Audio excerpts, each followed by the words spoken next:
Herkese selamlar. Yeni bir video ile gene karşınızdayız. Bu videoda da yüksek potansiyelli bir hisseyle karşınızda olacağız.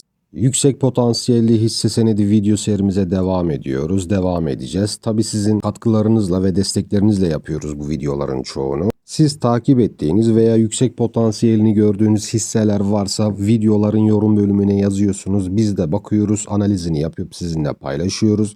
Eğer böyle yüksek potansiyelli bir hisse varsa da videosunu çekip sizinle paylaşıyoruz. Eğer yoksa da sorduğunuz hisseleri yorum bölümüne yazdığınız zaman biz de sizin yaptığınız yorumun altına analizini yapıp sizinle paylaşıyoruz.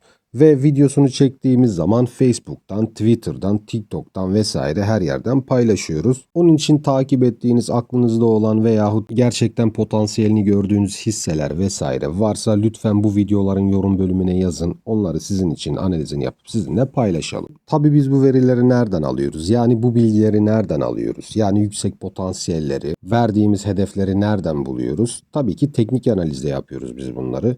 Teknik analiz olmazsa bir hissenin nereye gideceğini, nereden düşeceğini, nereye kadar düşebileceğini, yükseldiği zaman ne kadarlık bir yükseliş potansiyeli olduğunu, düştüğü zaman, düşeceği zaman nerelere kadar düşebileceğini bilemeyiz. Onun için teknik analizi kullanıyoruz. Sıfırdan zirveye kadar teknik analiz kursumuz var. Öğrenmek isteyenler olursa bu videonun açıklama bölümünde kursun linki mevcut. Oraya linki koyuyoruz. Siz o linki tıkladığınız zaman karşınıza böyle bir ekran çıkacak. Bu ekranda gördüğünüz gibi bütün bilgiler mevcut. Sıfırdan zirveye kadar yatırım ve teknik analiz eğitimi. Siz bu kursu aldığınız zaman yatırım yapmayı öğreniyorsunuz, portföy oluşturmayı öğreniyorsunuz. Hangi hisselerin alınıp alınmaması gerektiğini veya altcoin, dolar nereden alıp nereden satılması gerektiğini hepsini öğreniyorsunuz. Dolayısıyla bu işlerde profesyonel oluyorsunuz. Onun için benden veya başkasından mutlaka teknik analiz öğrenmenizi her zaman size tavsiye ediyorum. Bizden almak isterseniz de dediğim gibi videonun açıklama bölümüne kursun linkini koyacağım. Oradan tıklarsanız karşınıza böyle bir ekran çıkacak.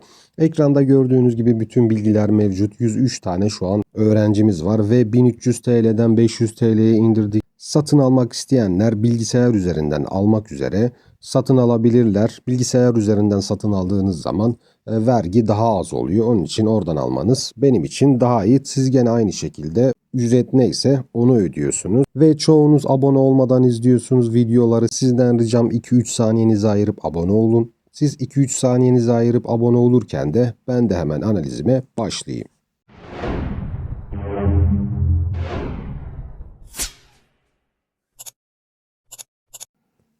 Evet, bu hisseyi daha önce 2 defa sizinle paylaşmıştık. Çok tartışıldı, çok konuşuldu, çok eleştirildi, çok desteklendi. Hakkında birçok yorum yapıldı. Hatta birçok yerden paylaşmıştık sizinle. TradingView, Facebook, TikTok vesaire her yerden paylaşmıştık. Tabii ki teknik analiz ışığında paylaşmıştık. Teknik olarak bazı veriler vermiştik. Teknik analiz her zaman ne diyoruz? Önden bize yol gösteriyor. Yani bir şirkette, bir hisse senedinde, bir altcoin'de vesaire oluşacak bir durumu önceden bize gösteriyor. Yani büyüklerin biz borsada bunlara ayı ve boğa diyoruz. Yani boğa dediğimiz olay yükseliş trendi. Ayı dediğimiz olay da düşüş trendini başlatan veya devam ettiren kişiler, yani büyük paralar yatıran kişiler demek. Dediğim gibi bunların hareketlerini önceden biz görebiliyoruz. Bunu görmek için de teknik analizi kullanıyoruz. Çünkü teknik analiz bize haber veriyor, bildiriyor. Onun için teknik analiz bulunmaz bir nimet. Ve bu hissemizde de daha önce dediğim gibi birkaç tane video paylaşmıştık. Devamlı paylaşıyoruz ama biz paylaştıkça daha çok soran oluyor. Daha çok ilgilenen oluyor. Daha çok bilgi isteyenler oluyor. Onun için tekrar bir analizini yapmak istedim. Analizini yapacağız tekrar. Yeni hedefler vereceğiz belki. Daha önce ne demiştik? Kısaca onlara değineceğiz ve yeni hedeflerimizi sizinle paylaşacağız ve geçerliliğini tartışıp ona göre her şeyi netleştirip videoyu sizinle paylaşacağız. Şimdi bu hissemizin adı nedir? EUKYO, yani Euro Capital. Daha önce dediğim gibi birçok defa analizini yaptık. Biz analizini yaptığımızda bu şekilde bir çanak kulp formasyonumuz vardı ve bu çanak kulp formasyonlarının katlama hedeflerini vermiştik. Yükseliş ihtimallerini sizinle paylaşmıştık. Daha önce birçok videoda da size böyle uzun vadeli grafiklerin, formasyonların katlama hedeflerinin defalarca yapıldığını, örneğin bir kat gidecekse, yani bir kat artacaksa, örneğin bir formasyon 10 TL'de tamamlanıyorsa, hedefi 20 TL ise bu hedefi ikiye katlayabiliyor. Yani 30 TL'ye kadar çıkabiliyor. Bu şekilde açıklıyoruz size. Tekrar bir açıklama yapacağız tabii ki. Bunu detaylı bir şekilde size anlatacağız. Şimdi Eukio'da ne demiştik daha önce? En son analizini yaptığımızda bu şekilde bir grafik çizmiştik. Katlama hedeflerini vermiştik 2-3 tane ama biz bu videoda 3 değil de 2'ye katlarsa nereye kadar gelecek ve ne kadarlık bir yükseliş potansiyeli var onu sizinle paylaşacağız. Şimdi daha önce kısa vadede tekrar grafiğimi ben açıp bakacağım. Ne demiştik? Ona kısaca bir değineceğiz. Şimdi öncelikle şunu söylemek istiyorum. Bu uzun vadeli bir grafik. Ne demek? Yani şu gördüğünüz mumlardan her bir tanesi bir ay oluşmuş demek. Yani dolayısıyla burada yıllar var. Yani yılları alan bir grafik ve formasyon var ve bu formasyon tamamlanmış durumda. Şimdi kısa vadeli grafiğimi açacağım. Daha önce bahsettiğimiz ve verdiğimiz hedefleri, seviyeleri sizinle paylaşacağız. Günlük grafiğimi açayım hemen şurada. Bu arada ondan önce hatta şöyle aylık grafiğimizi açalım. Biz bu hissenin analizini yaptığımız zaman 5-6 TL civarlarındaydı ve o zaman demiştik ki bir çanak kulp formasyon ihtimali var.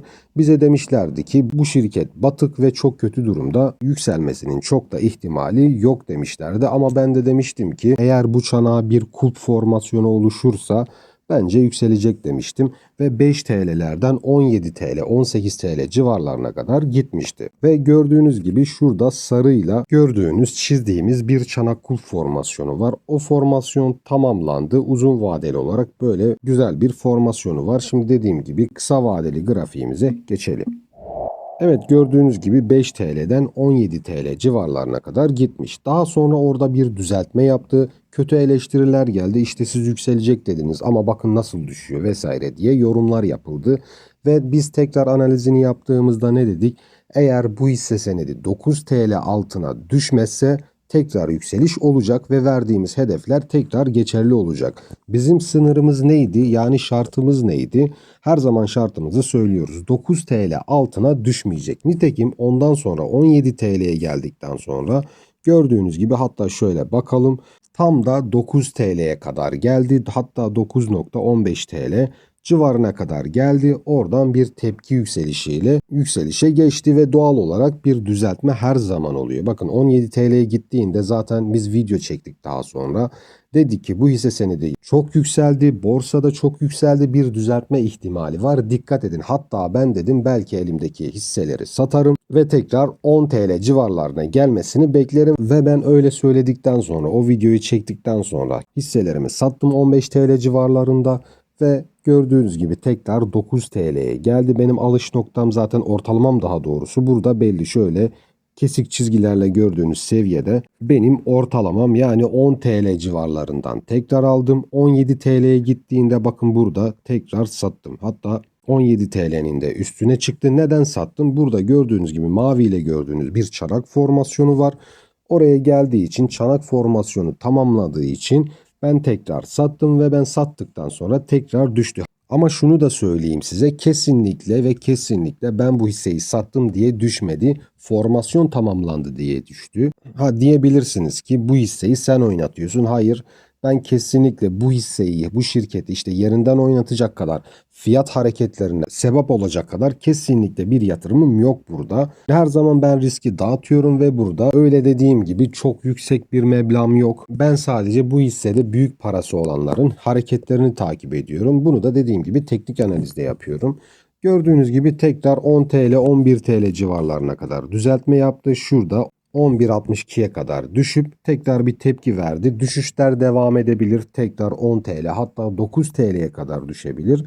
Ve tekrar söylüyorum 9 TL üstünde kaldığı sürece ben bu hisseyi tekrar alıp devam edeceğim. Yani buralardan tekrar toplayıp azar azar paçal yapıp yani parçalı alımlar yapıp tekrar 9 TL'den bir tepki beklerim. 9 TL'ye düşerse daha doğrusu 9 TL'nin altına tekrar düşerse ben satarım. Benim stratejim bu şekilde. Hedeflerim kısa vadeli hedeflerim geldiği zaman satarım.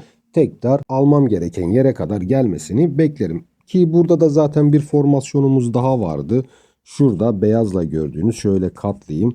Görebiliyorsanız eğer şu çanağın sol tarafındaki bir bayrak formasyonumuz vardı. Eğer 10 TL civarına kadar düşerse 9 TL'ye kadar hatta buraya tekrar bir pullback yapma ihtimali var. Onun için burası da bizim için alım fırsatı demektir. 9 TL 10 TL civarlarına geldiğinde tekrar bir alım fırsatı yaratacak bize. Ve daha sonra ne yapacağız peki? Stratejimiz nedir?